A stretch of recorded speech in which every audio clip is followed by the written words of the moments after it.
Welcome to Seeing Green Solutions for Our Daily Lives, the podcast where we spotlight the brands, ideas, and people making it easier to live sustainably every day. Today's episode is part of our Spotlight series, a deep dive into one of our Seeing Green Solutionists of the day. And now, today's solution. Welcome back to the Deep Dive, where we take a closer look at the Seeing Green Solutionist of the day. Today, we're plunging into a topic that, honestly, often flies under the radar in our broader discussions about sustainability. Yet it touches the lives of millions of us every single day. The environmental paw print of our beloved pets. We spend a lot of time, and rightly so, looking at human impact, our cars, homes, what we eat. But our furry, feathered, or scaled companions, they also leave a surprisingly significant impression. And for an audience like you, always keen to be well-informed, this is a conversation that's rapidly gaining importance. So our mission today isn't just to flag this issue, it's to unpack the various, sometimes hidden ways pets affect the environment.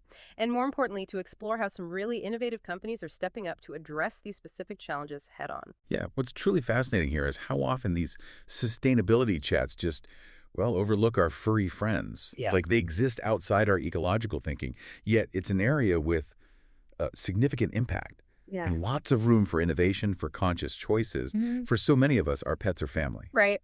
Absolutely. So making sustainable choices for them, it isn't just some niche thing. It's a powerful extension of our own values. Yeah. It lines up our love for animals with our commitment to the planet. It really does. And when you start looking, the scale, it becomes quite clear.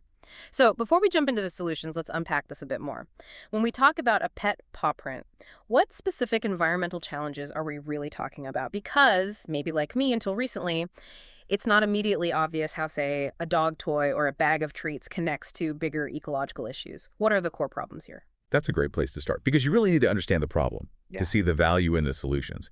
If we look at the typical life cycle of many pet products, several key environmental impacts pop up. And they often mirror the challenges we see with human consumer goods, just, with a furry twist. First, there's the huge issue of plastic waste. Just think about it. Countless pet toys, bowls, leashes, accessories, often made from non-recyclable or really hard to recycle materials. Things that don't last forever, especially with enthusiastic dogs. Exactly. Yeah. They're often designed for a short lifespan. How many toys survive a determined chewer for long? Or they just break down. And when they do, they often end up straight in the landfill. From there, these plastics contribute to a massive global problem. Ocean pollution. Microplastics harming marine life, ecosystems, even getting into our own food chain. Some estimates suggest the pet industry alone adds billions of pounds of waste to landfills globally each year. It's staggering and mostly unconsidered. Billions. Wow. Okay, so plastic waste is number one. What else? Then we have unsustainable sourcing. This is particularly clear when you look at pet food and treats. The ingredients in many commercial pet foods, things like corn, soy, conventionally raised meats, often rely on agricultural practices that cause serious problems. Like what kind of problems? Well, we're talking soil degradation, losing critical wildlife habitats to make way for huge monocultures. Right. And significant carbon emissions from industrial farming methods. The whole system prioritizing volume and cheap production over ecological health. Yeah. It impacts land, water usage, biodiversity, climate change. It's all connected. Okay, so the ingredients matter hugely. Definitely. And finally, there's the general manufacturing impact across the board. Yeah. The whole life cycle. Raw material extraction, production, packaging, distribution. Yeah. It can all involve significant waste and resource consumption if it's not managed thoughtfully. Think energy use, water pollution, chemical runoff. It's a complex web. Those are indeed real, tangible impacts. And frankly, a bit unsettling when you realize they come from something as beloved as our pets. Makes you think about all those chewed-up toys and empty treat bags differently. But the good news, as you hinted, is that innovation is stepping up. So, the big question, how does a company translate this awareness into actual planet-friendly solutions? And that brings us perfectly to our hashtag Seeing Green Solutionist of the day, West Paw. West Paw's commitment really is remarkable.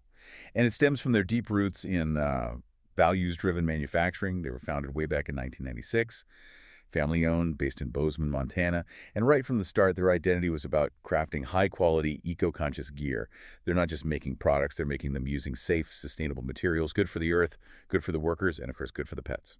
So sustainability wasn't an afterthought. Not at all. It's central. embedded across all their collections, toys, treats, everything. It's a truly holistic approach that tackles those very paw print issues we just outlined. That holistic approach is absolutely key, especially considering the scope of the problem. Okay, let's break down their innovations. Starting with pet toys, that big plastic waste issue. We've all seen those sad, broken plastic bits. How are they making playtime more planet-friendly?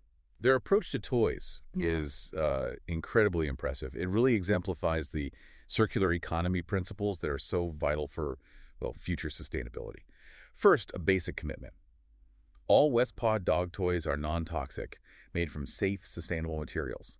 That alone sets them apart. Okay, good start. But they go much further. Take their Seaflex collection. These toys are made in part from recycled ocean-bound plastic. Ocean-bound, so plastic that would have ended up in the ocean. Exactly. And it's not just any plastic. They specifically source it from coastal communities in Central America. These are often places without formal waste management systems, meaning plastic waste there is at super high risk of ending up right in the ocean. So by intercepting this plastic, West Paw is directly tackling a critical global issue at its source, preventing pollution before it even hits the open sea. It's a powerful example of proactive problem solving. So they're not just recycling, they're actively preventing ocean pollution by working with communities on the ground. That's a significant difference. But what happens when the toy, finally meets its match? Because even the toughest toy eventually gives way. Right, and that's where their ingenuity really shines. It shows another key principle, closing the loop. They've pioneered something truly groundbreaking with their Join the Loopy recycling program. Join the loop. It's a fantastic example of circular design, not just basic recycling. Here's how it works. When your dog finally chews through a West Paw, Zogaflex, or Seaflex toy, or just reaches the end of its life, you don't toss it. Oh, okay. Instead, you return it to West Paw. They even cover the shipping. They pay for shipping it back. Yep. Then they take these return toys, clean them, grind them down, and remanufacture them into brand new products right there in Bozeman. Get out. So it becomes a new toy. It becomes new West Paw products. It's a closed-loop system. It keeps materials in use almost indefinitely and, crucially, out of landfills. The impact is huge. This program prevents millions of plastic bottles worth of material and thousands of pounds of their own toy material from ever seeing a landfill. Wow. It's a massive win for waste reduction and resource conservation. It's a model that could apply across so many consumer goods, really. Sure. Shows that durability and end-of-life solutions matter just as much as sourcing. That is genuinely incredible, a revolutionary closed-loop system for toys. It just shows what's possible when a company really commits. Okay, but you mentioned earlier, it's not just toys, it's also what we feed our pets, that unsustainable food sourcing issue. How does West Paw address this with their treats? What principles are at play there? Yeah, this raises that important question about how we feed our pets and the whole agricultural system behind it. West Paw's approach to treats is just as sustainable. Look at their Montana beef sticks. Montana beef sticks, okay. These aren't just any treats. They are sourced from regenerative grass-fed ranches right there in Montana. And it's not just a claim they make. These practices are rigorously validated by the Western Sustainability Exchange, an organization focused on promoting sustainable agriculture. Regenerative. What does that mean in practice? It means practices that actively improve the environment, rather than just sustaining or depleting it. It highlights the principles of regenerative agriculture. These ranches use methods that actively support soil health. They restore the land's vitality, richer ecosystems. Okay. They enhance wildlife habitat, creating safe havens for local plants and animals. That's a stark contrast to conventional monoculture farming that often destroys habitat. Big difference. Huge. And crucially, these practices also help with carbon sequestration, drawing carbon from the atmosphere, storing it in the soil. That's vital for fighting climate change. Wow, so the farming itself helps the climate. Exactly. And finally, it fosters local stewardship, strengthening the community, ensuring these practices stick around for the long term. So by choosing West Paw's Montana beef sticks, you're not just giving your pet a treat, you're actively supporting a system that's regenerating the land, reversing some of those negative paw print impacts. It's an investment in a healthier ecosystem, literally from the ground up. It's clear they're making a difference at the product level, preventing ocean plastic, regenerating soil. That's amazing. But true sustainability, as we often discuss here, goes beyond just one product line. It's about the whole operation. So what about their broader business practices, certifications? How do those reinforce their solutionist status? Because that's where the commitment really shows through, right? Precisely. And West Paw's commitment absolutely extends beyond individual products. It's woven into their business fabric, underscoring their dedication to, as they say, using business as a force for good.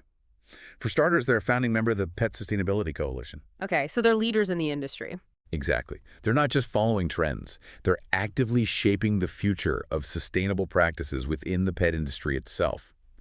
That leadership is critical for encouraging others. Furthermore, They are a certified B Corp. B Corp, right. We've talked about those before. Tough standards. Very tough. It requires meeting high benchmarks for social and environmental performance, accountability, transparency. It's not a label you just buy. It's a deep assessment of impact on workers, community, environment, customers. It's a legal commitment to purpose beyond just profit and requires continuous improvement. Impressive. And adding to that, they're Montana's first benefit corporation. That's a specific legal structure committing the company's purpose to creating public benefit alongside profit. So it's legally baked into their structure. Correct. And you combine these certifications with their operational choices, like keeping production domestic. That cuts shipping emissions, supports local jobs, investing heavily in that circular design across their range, minimizing waste throughout their manufacturing. It all demonstrates a comprehensive, unwavering commitment. They're delivering durable, engaging pet products and ensuring their whole business footprint actively benefits pets and the planet. That's systemic integration. That's what makes a real solutionist. That is truly inspiring, seeing a company embed these principles so deeply, from sourcing to end of life and beyond. So, let's bring it back. What does all this mean for you, the listener, and your choices as a pet owner? How can this deep dive inform how we care for our animals more responsibly? Well, connecting it to the bigger picture, West Paw really exemplifies how our individual choices as consumers, when we support genuinely sustainable companies, can have a really profound positive impact. They show us you don't have to compromise on quality or your pet's happiness to make environmentally responsible decisions. Durability and eco-friendliness aren't mutually exclusive. Exactly. They prove it. The key insight here is the power of conscious consumerism. Yeah. Understanding the story behind the product, right? Yeah. Choosing brands that align with your values. Knowing that every purchase can actually contribute to a healthier planet and a more sustainable industry. It's about using your spending power to drive positive change. West Paw truly stands out as #Seeing Green Solutionist of the day. They show that even in areas we might not typically think about for sustainability, like our pets' playtime or treats, there are innovators making a real tangible difference. They're redefining responsible pet ownership by offering choices that benefit everyone involved. So if you're looking for high-quality, eco-conscious gear for your pets, you can find out more about West Paw and their inspiring products, those C-Flex toys, the Montana Beef Sticks at westpaw.com. That's WESTPAW.com. And for those of you eager to discover more brands, more innovators dedicated to creating a greener world, you can explore additional trailblazers making strides in eco-friendly living. Check out the Seeing Green website online at www.seeinggreen.eco. So as you go about your day, maybe think about this. What other overlooked aspects of our lives, big or small, might have hidden environmental impacts? And what surprising innovative solutions might already be out there just waiting for us to discover and support them? Perhaps even another kind of paw print to investigate. Thanks for joining us for this deep dive.